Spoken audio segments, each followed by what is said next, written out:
মঞ্চে উপবিষ্ট জঙ্গিপুর সাংগঠনিক জেলার তৃণমূল কংগ্রেসের সভাপতি খলিলুর রহমান সহ মমতা বন্দ্যোপাধ্যায়ের মন্ত্রিসভার সদস্য সাবিনা ইয়াসমিন, রাজ্য তৃণমূল কংগ্রেসের সাধারণ সম্পাদক ক্যানিং পূর্বর বিধায়ক শওকত মোল্লা সহ বহরমপুর মুর্শিদাবাদ জেলা সংগঠনের নবনিযুক্ত সভানেত্রী শাওনী সিংহ রয়, আশিস মার্জিত, ইমানি বিশ্বাস সহ ফারাক্কার বিধায়ক মনিরুল ইসলাম, মমতা বন্দ্যোপাধ্যায়ের মন্ত্রিসভার অন্যতম সদস্য শ্রীকান্ত মাহাতো থেকে শুরু করে ভরতপুরের বিধায়ক হুমায়ুন কবির, সুদীপ রাহা, হালিমা খাতুন, এহসান হাবিব পারভেজ সহ আনারুল ইসলাম, শহীদুল ইসলাম, ফিরদৌস শেখ, সুভাষ গুপ্ত, আনোয়ারা বেগম, মেহবুব আলম সহ আলম মেহবুব, বাসুমতী সিংহ, আলহাজ আব্দুল করিম, বড়ওয়ানের বিধায়ক জীবন সাহা এবং বিশ্বজিৎ কর্মকার সহ যারা মঞ্চে রয়েছেন, আমি একজনই সকলকে ধন্যবাদ জানাচ্ছি।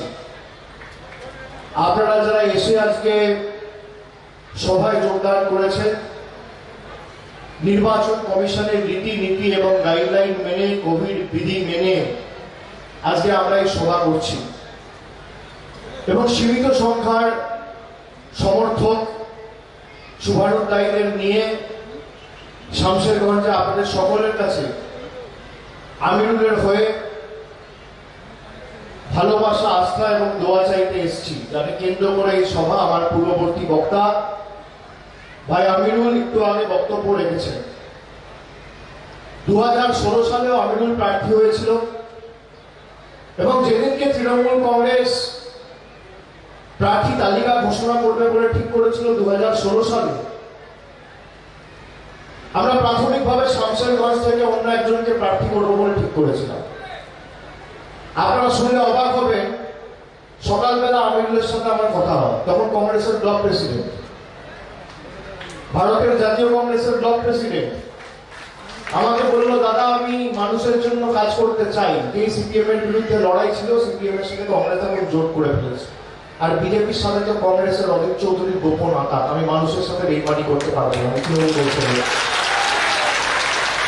নেত্রী সুযোগ করে দিয়েছিল, দলের সৈনিক হিসেবে তিনি আপনাদের সকলের দোয়া ভালোবাসাকে পথে এবং পথ চলার প্রেরণা করে লড়াই করেছিলেন, আপনারা জিতিয়েছেন।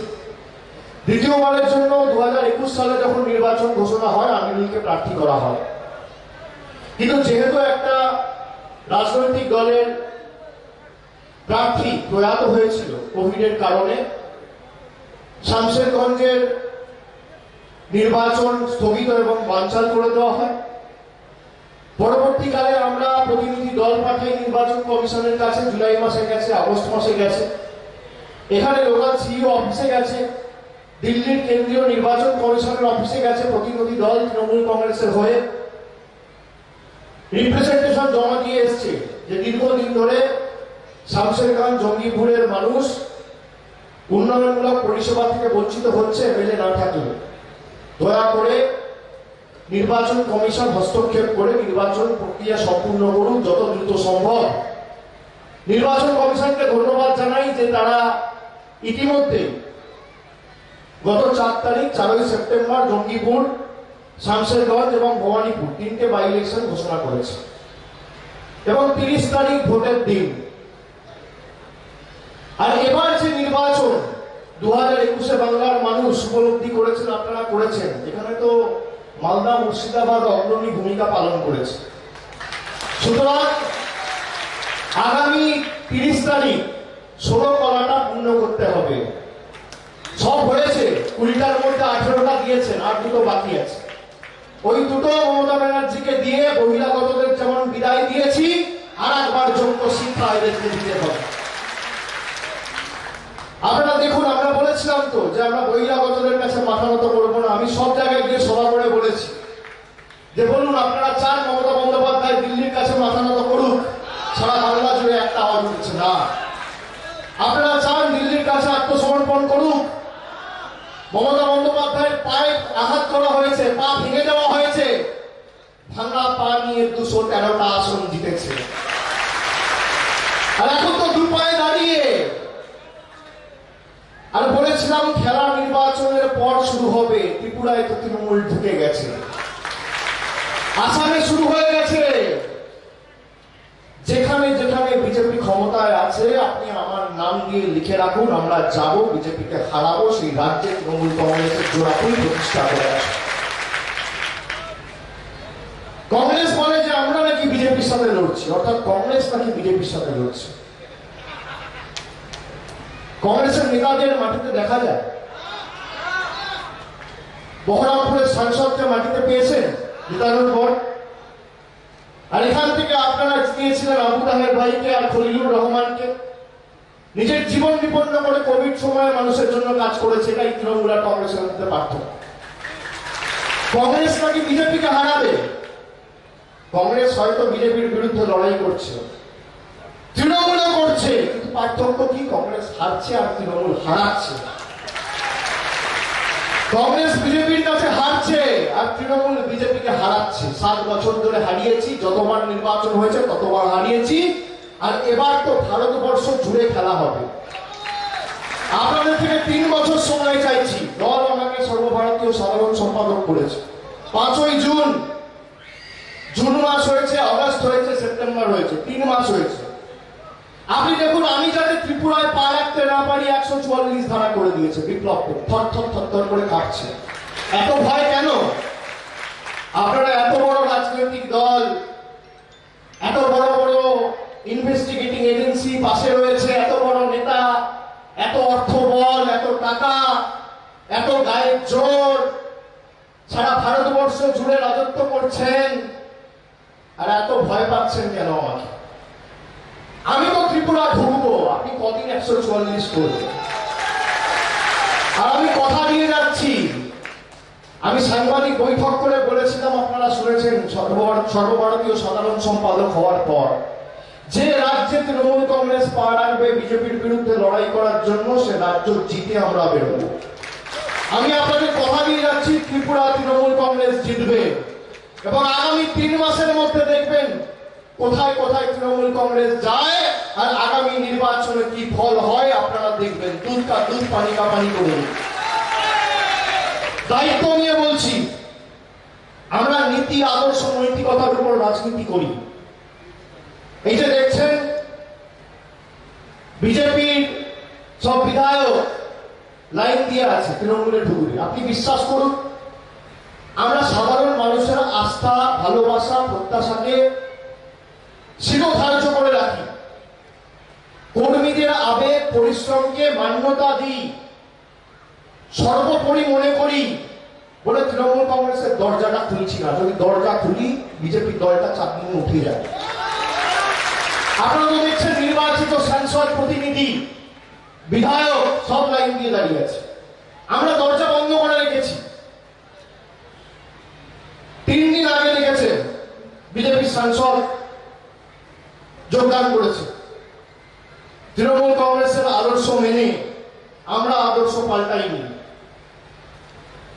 আমরা বলেছি যে আপনি তৃণমূল কংগ্রেসে এসছেন এবং তিনি নিজে ইস্তফা দেওয়ার কথা বলেছেন। লোকসভা স্পিকারের কাছে টাইম চেয়েছেন ইস্তফা জমা দেবেন বলে। আগামী দিন আসানসোলের নির্বাচন হবে, তৃণমূল কংগ্রেস বিজেপির থেকে সিট ছিনিয়ে আনবে, আমি দায়িত্ব নিয়ে বলছি। আপনারা দেখুন, যারা বলেছিল ওই করবো তাই করবো, সোনার বাংলা করবো, মনে আছে? সোনার বাংলা। আর যে ভদ্রলোক গরুর দুধ দিয়ে সোনা বার করবে তাকে বার করে দিয়েছে। তার গল্প শেষ, খেলা শেষ। গরুর দুধ থেকে সোনা পাচ্ছিল, নিয়ে সোনার বাংলা করবো, মাটিতে পুঁতে দেবো, স্ট্রেচারে শুয়ে দেবো, 6 ফুট গর্ত করে পুঁতে দেবো। কি হলো? Tata, bye bye. বাংলার মানুষের রায় বাংলা নিজের মেকেই চায়। এটা প্রমাণ করলে সাগর থেকে পাহাড়, জঙ্গলমহল থেকে শুরু করে সর্বত্র বাংলা জুড়ে মমতা বন্দ্যোপাধ্যায়ের প্রতি মানুষ যে আস্থা সমর্থনের প্রকাশ ঘটিয়েছে এই নজিরবিহীন। 2016 সালে আমরা এত প্রতিকূলতার বিরুদ্ধে লড়ে 211টা আসন পেয়েছিলাম। এবার আপনারা দেখুন কি না করেছে। আর কথায় কথায় ইডি সিবিআই, বিজেপির দুই ভাই ইডি আর সিবিআই, কথায় কথায় কি একটা করে নোটিশ পাঠাবে আর তৃণমূল কংগ্রেসকে চমকাবে। আমাকে 15 দিনে 5টা সামান পাঠিয়েছে, 5টা নোটিশ। আমি বলেছি 500টা পাঠাও, তবুও তোমাদের কাছে মাথা নত করবো না, আগামী দিন দিল্লি ছাড়া করবো। তোমাদের জেদ কি? যে বহিরাগতদের দিয়ে বাংলা দখল করতে পারিনি, এবার বহিরাগত এজেন্সি দিয়ে বাংলার মানুষকে চমকাবো, ধমকাবো। আর আমার জেদ কি? যে তোমাদের আগামী 3 বছরের মধ্যে দিল্লি ছাড়া করবো। কে জিতবে আর কে হারবে মানুষ ঠিক করবে আগামী দিন। মাথা নত বাংলার মানুষ করবে না, মেরুদণ্ড বিক্রি করবে না, আত্মসমর্পণ করবে না, বশ্যতা স্বীকার করবে না, মাথা উঁচু করে লড়বে। আর বাংলার দাবি দিল্লির বুক থেকে ছিনিয়ে এনে দিল্লিতেও আগামী দিন গণতান্ত্রিক উন্নয়নমূলক সরকার প্রতিষ্ঠা হবে। আমি কথা দিয়ে যাচ্ছি আপনাদের। আমি মুর্শিদাবাদের মা, ভাই, বোন, শামশেরগঞ্জের প্রত্যেকটা শুভানুধ্যায়ী তৃণমূল কংগ্রেসের সভ্য সমর্থক, সৈনিক, মামাটি মানুষের কাছে আবেদন করব যে আগামী 30 তারিখ আপনারা শুধুমাত্র আমিরুলকে ভোট দিচ্ছেন না। মামাটি মানুষের সরকার তো প্রতিষ্ঠা হয়ে গেছে, 213টা আসন ইতিমধ্যেই মমতা ব্যানার্জি পেয়েছে। আপনারা ভোট দিচ্ছেন এই বহিরাগত গুলোকে আরেকবার শিক্ষা দেওয়ার জন্য। যারা গণতান্ত্রিক ভাবে পরাজিত হওয়ার পর এজেন্সি দিয়ে তৃণমূল কংগ্রেসের জনপ্রতিনিধিকে 10 দিনের মধ্যে আবার সিবিআই ইডি দিয়ে অ্যারেস্ট করা শুরু করেছে, আপনারা দেখেছেন। 2 মে ফল ঘোষণা হয়েছে, 15 দিনের মধ্যে 17 মে বর্ষিয়ান নেতা সুব্রত মুখার্জি, ফিরাদ হাকিম, মদন মিত্রের মতো নির্বাচিত জনপ্রতিনিধি, পরীক্ষিত রাজনীতিবিদ, তাদেরকে সিবিআই দিয়ে অ্যারেস্ট করা হয়েছে। কেন? গায়ের জোরে বাংলা দখল করতে পারিনি, এবার এজেন্সি দিয়ে করো। আমরা মাথা নত করিনি, আমরা কোর্টের আদালতের দ্বারস্থ হয়েছি, আদালত বিচার করেছে এবং তারা আর যাই হোক মেরুদণ্ড বিক্রি করেনি। তারপর আপনারা দেখেছেন তার 10 দিনের মধ্যে পশ্চিমবঙ্গ সরকারের মুখ্য সচিব, চিফ সেক্রেটারি আলাপন বন্দ্যোপাধ্যায়ের পিছনে লাগিয়ে দেওয়া হলো কেন্দ্রীয় সরকারকে। 3 মাস তার এক্সটেনশন ক্যান্সেল করে তাকে বললো তুমি দিল্লিতে এসে যোগদান করো, বাংলায় তোমার চাকরি করা যাবে না। কেন? তার কি ভুল হয়েছিল? তিনি প্রধানমন্ত্রীর সভায় না গিয়ে দীঘায় জনসেবামূলক কাজে নিজেকে আত্মনিয়োগ করে প্রশাসনিক বৈঠকে মানুষের সাহায্যে নিজেকে কর্মরত করেছে। এই তার ভুল। তারপরে একে নোটিশ, তাকে নোটিশ। বিজেপি কি ভেবেছিল যে তৃণমূল কংগ্রেস খালি বাংলায় সীমিত থাকবে? ওসব দিন গেছে। আমি তো বলেছি কংগ্রেস দিয়ে হবে না, আমি তো প্রকাশ্যে বলেছি যে কংগ্রেস হয়তো বিজেপিকে লড়ছে, কিন্তু তৃণমূল আর কংগ্রেসের মধ্যে পার্থক্য এটাই যে বিজেপির কাছে কংগ্রেস হারছে আর তৃণমূল জিতছে। তৃণমূলই হারাতে পারে একমাত্র। আজ দেশের কাশ্মীর থেকে কন্যাকুমারী একটাই আওয়াজ, দেশ কি নেত্রী कैसी हो, মমতা বন্দ্যোপাধ্যায় जैसी हो। অস্বীকার করার জায়গা নেই। বিভিন্ন রাজ্য, এমনকি গুজরাট, মধ্যপ্রদেশ, উত্তরপ্রদেশ, উত্তরাখণ্ড, হরিয়ানা, এই প্রদেশগুলো থেকেও আমাদের কাছে শয়ে শয়ে মানুষ দেখা করে গেছে। লক্ষ লক্ষ মানুষ লিখেছে যে মমতাদিকে বলুন তৃণমূল কংগ্রেসকে নিয়ে আসতে, আমরা বিজেপিকে উৎখাত করতে একমাত্র দৃষ্টান্ত হিসেবে তৃণমূল কংগ্রেসকে আগামী দিন দেখতে পাই এবং বিকল্প হিসেবে তৃণমূল কংগ্রেসের আশেপাশে কেউ নেই। আমরা তাদের সাথে কথা বলেছি। আপনাকে যখন বলছি আপনি জেনে রাখুন, যারা মানুষের ভোট নিয়ে নড়েচড় করে সবকিছু প্রাইভেটাইজ করে দেওয়া হচ্ছে। আচ্ছা দিনের নাম করে আজকে রান্নার গ্যাস বলুন তো 900 টাকা, পেট্রোল 103 টাকা 4 টাকা লিটার, ডিজেল 90 টাকা লিটার, পোস্ত 2000 টাকা কেজি, সরষের তেল 180 টাকা লিটার। এই আছে দিনের নমুনা।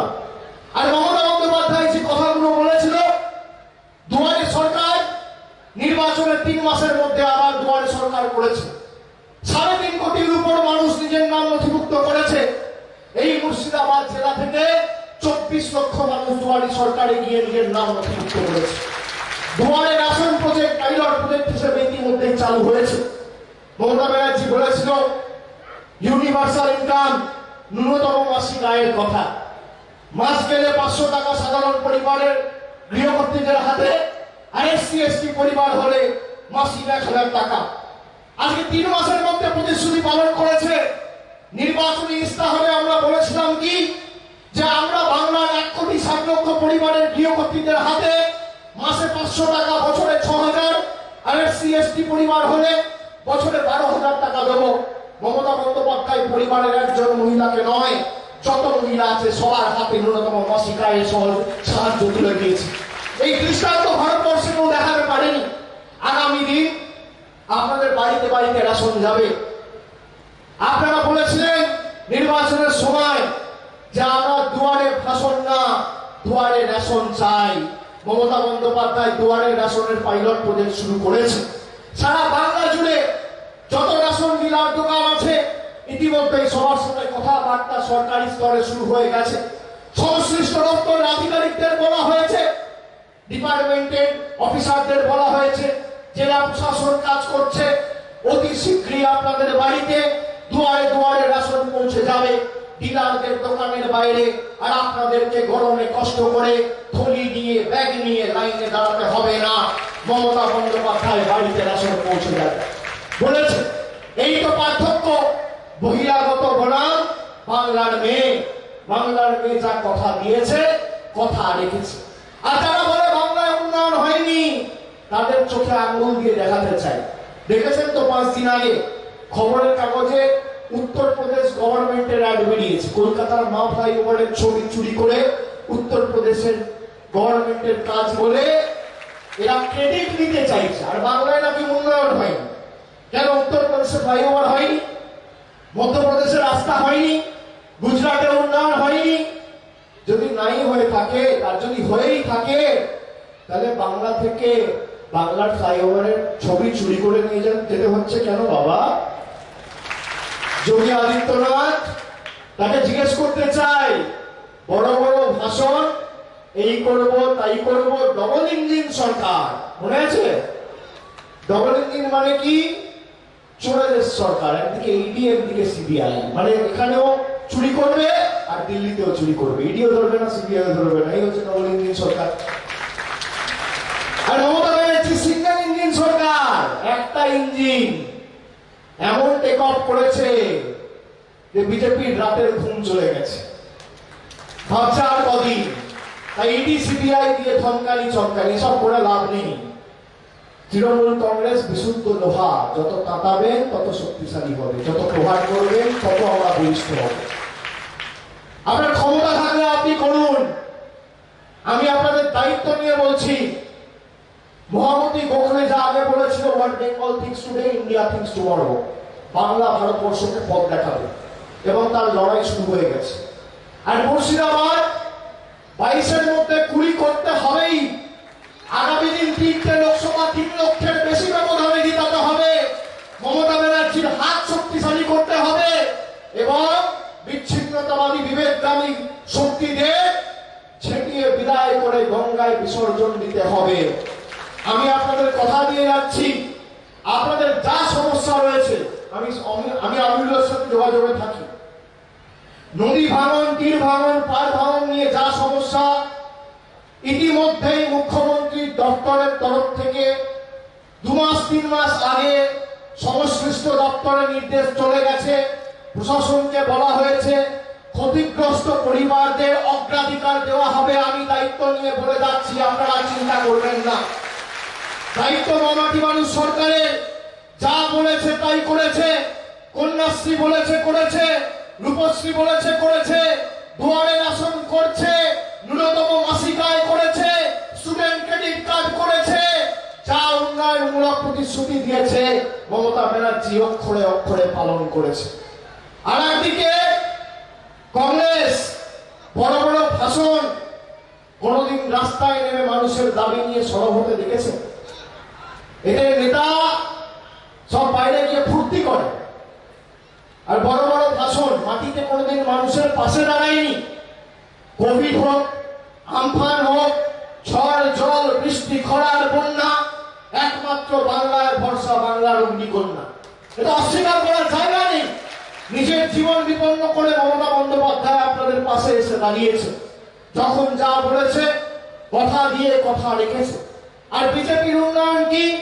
বিজেপির উন্নয়ন হচ্ছে উত্তরপ্রদেশের 4টে নাম পাল্টে দিলাম, শহরের নাম পাল্টে দিলাম, বাংলার ফ্লাইওভারের ছবি চুরি করে লাগিয়ে দিলাম।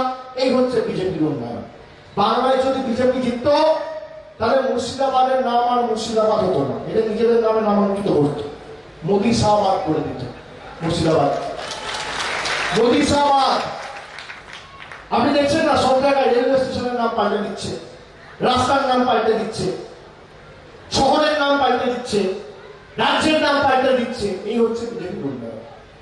আর মমতা বন্দ্যোপাধ্যায়ের উন্নয়ন চোখে আঙ্গুল দিয়ে মমতা বন্দ্যোপাধ্যায় দেখছে। এখানে তো মিডিয়া আছে, আমি সবার সামনে আপনাদের সাক্ষী রেখে বলে যাচ্ছি, কংগ্রেসের কোন নেতা যদি ক্ষমতা থাকে আর বিজেপির কোন নেতার ক্ষমতা থাকে, রাজনৈতিক ভাবে আমাদের সাথে মোকাবেলা করো। একদিকে তুমি থাকবে, একদিকে আমি থাকবো, উন্নয়নের নিরিখে লড়াই হবে। তুমি তোমার রিপোর্ট কার্ড নিয়ে আসবে, আমি আমার রিপোর্ট কার্ড নিয়ে যাবো। 7 বছরে তোমাদের মোদী কি করেছে, আর 10 বছরে তোমাদের কংগ্রেস সরকার মুর্শিদাবাদের জন্য কি করেছে, আর 10 বছরে আমাদের সরকার মমতা বন্দ্যোপাধ্যায় মুর্শিদাবাদের জন্য কি করেছে। তুমি একদিকে দাঁড়াবে, একদিকে আমি দাঁড়াবো। ওপেন চ্যালেঞ্জ দিয়ে যাচ্ছি। তুমি রিপোর্ট কার্ড তোমার নিয়ে আসবে, আমি রিপোর্ট কার্ড আমার নিয়ে আসবো। 10-0 বলে যদি হারাতে না পারি, রাজনীতি আমি আর পার রাখবো না। সব জায়গায় বলেছি, আবার মুর্শিদাবাদে বলেছি। হোক না লড়াই, তথ্য পরিসংখ্যানকে সামনে রেখে লড়াই করুন না। কে বারণ করছে? আসুন, বলুন কোথায় লড়াই করবে। আজকে মানুষকে বিভ্রান্ত করে যারা এনআরসি সিএ এর নামে বড় বড় ভাষণ দিয়ে বিভাজন করে বাংলায় আগুন লাগিয়ে নিজেদের রাজনৈতিক স্বার্থ চরিতার্থ করতে নেমেছিল, তাদেরকে আর খুঁজে পাওয়া যাচ্ছে না। দেখেছেন, 2 তারিখ নির্বাচন হয়েছে, কাউকে দেখতে পেয়েছেন? বলুন, দিল্লির কোন নেতাকে তার পরের দিন থেকে?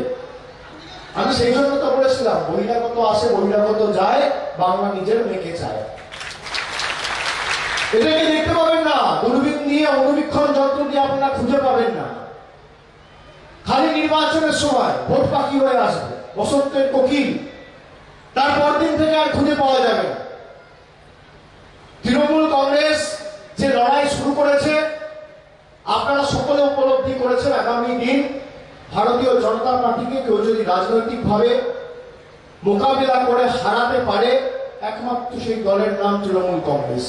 এবং আমরা হারাবো, আপনি লিখে রাখুন। এদের যা যে তার 10 গুণ জেদ আমার। আমি দায়িত্ব নিয়ে আপনাদের বলছি, যে রাজ্যে যাব, বিজেপি শাসিত রাজ্যে যাব, তোমার এলাকায় ঢুকবো, তোমার গদি তোমার থেকে ছিনিয়ে নিয়ে আসবো, আপনাদের পারলে আসবো।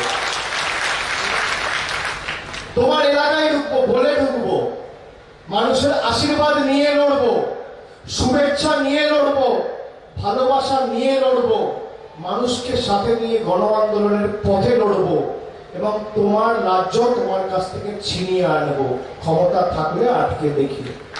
আমি তো বারবার বলেছি, আবার বলছি, তোমার ইডি সিবিআই কি করবে? কাঁচকলা এসব বাচ্চাদের ভয় দেখিও, কোনো যায় আসে না। যে কাজে নেমেছি, গলা কেটে যদি ফেলেও দাও, তাও জয় বাংলা বেরোবে, বন্দে মাতরম বেরোবে, মমতা ব্যানার্জি জিন্দাবাদ বেরোবে, তৃণমূল কংগ্রেস জিন্দাবাদ বেরোবে। করো না, যত ক্ষমতা আছে প্রয়োগ করো, যত ক্ষমতা আছে। ভাই, তোমাদের কাছে সবকিছু, এত বড় দেশ চালাচ্ছ, এত বড় রাজ্য। আমি ত্রিপুরায় ঢুকতে না পারি, তার ব্যবস্থা করছে। আমি অন্য জেলায় না, অন্য রাজ্যে না যেতে পারি, তার ব্যবস্থা করছে। আমি রাজনৈতিক ভাবে যাতে বিজেপিকে হারাতে না পারি, তার ব্যবস্থা করছে। চমকানি ধমকানি এসব করে লাভ কি? যত চমকাবে তত গোল খাবে। তৃণমূল কংগ্রেস বলেছিলাম না, আমরা খেলা হবে খেলা হবে, আপনারা সকলে করছিলেন। খেলা শুরু হয়নি ভাইরা, খেলা শুরু হবে। খেলা তো 2024-এ হবে। এবং এই জেলা তো সেই জেলা, প্রণব মুখার্জির মতো অভিজ্ঞ রাজনীতিবিদ ভারতবর্ষকে উপহার দিয়েছে। এই জেলা আর যাই হোক মাথা মতো করতে জানে না, কি তাই তো? 30 তারিখ মাথা উঁচু করে যাবেন, কোভিড বিধি মেনে যাবেন, মাস্ক পরে যাবেন, দূরত্ব বজায় রেখে ভোট দেবেন এবং 1 নম্বর বোতাম টিপবেন, আমিরুলকে জেতাবেন আর 2 নম্বরগুলোর জামানত বাজেয়াপ্ত করবেন। 1 নম্বর বোতাম টিপে আর আমিরুলকে ভোট দিচ্ছেন না, মমতা ব্যানার্জিকে ভোট দিচ্ছেন, মাথায় রাখবেন। সরাসরি তৃণমূল কংগ্রেসের প্রার্থী আমিরুলকে ভোট দেওয়া মানে মমতা ব্যানার্জিকে ভোট দেওয়া। সরাসরি মমতা বন্দ্যোপাধ্যায়কে ভোট দিচ্ছেন, তৃণমূল কংগ্রেসকে ভোট দিচ্ছেন। তাই আগামী 30 তারিখ আসছে দিন, নিজের ভোট নিজে দিন, সকাল সকাল ভোট দিন, তৃণমূলকে জিতিয়ে দিন, গণতন্ত্রকে জিতিয়ে দিন, মুর্শিদাবাদকে এগিয়ে দিন, বহিরাগতদের বিদায় দিন, 2 নম্বরীদের খবর দিন, উন্নয়নকে জিতিয়ে দিন। সকাল সকাল নিজেদের ভোট নিজেরা দেবেন, কোভিড বিধি মেনে। বাংলা নিজের মেয়েকে চায় আর শামশেরগঞ্জ নিজের ছেলেকে চায়, কি তাই তো? বিনা পয়সায় খাদ্য পায় শামশেরগঞ্জ নিজের, বিনা পয়সায় রেশন পায় শামশেরগঞ্জ নিজের, যখন ডাকি তখন পায় শামশেরগঞ্জ নিজের, বহিরাগতদের দিন বিদায় শামশেরগঞ্জ নিজের, আগামী দিন নতুন ভাবে হোক সূর্যোদয় শামশেরগঞ্জ নিজের। কথা রাখবেন তো? কথা দিচ্ছেন? কথা দিচ্ছেন? হাত তুলে বলুন, হাত তুলে বলুন। আগামী 30 তারিখ মাথা উঁচু করে নিজের ভোট নিজে দেবেন আর আগামী 5 বছর মাথা নিচু করে আমিরুল ভাই আপনাদের জন্য কাজ করুন, আমি কথা দিয়ে যাচ্ছি। যা উন্নয়নমূলক পরিষেবা চাই, দরকার, দায়িত্ব আমরা নিজের কাঁধে তুলে নিচ্ছি, কোনো চিন্তা করবেন না। কিন্তু একভাবে ঐক্যবদ্ধভাবে এদের জামানত বাজেয়াপ্ত করতে হবে। আমি এইটুকু বলে আপনাদের সকলকে ধন্যবাদ জানিয়ে, প্রণাম জানিয়ে, সালাম জানিয়ে, কৃতজ্ঞতা জানিয়ে, অভিনন্দন জানিয়ে, উৎসবের আগাম শুভেচ্ছা জানিয়ে আপনাদের সকলের কাছে বিদায় নিচ্ছি। অনেক অনেক ধন্যবাদ, নমস্কার, জয় হিন্দ, জয় বাংলা।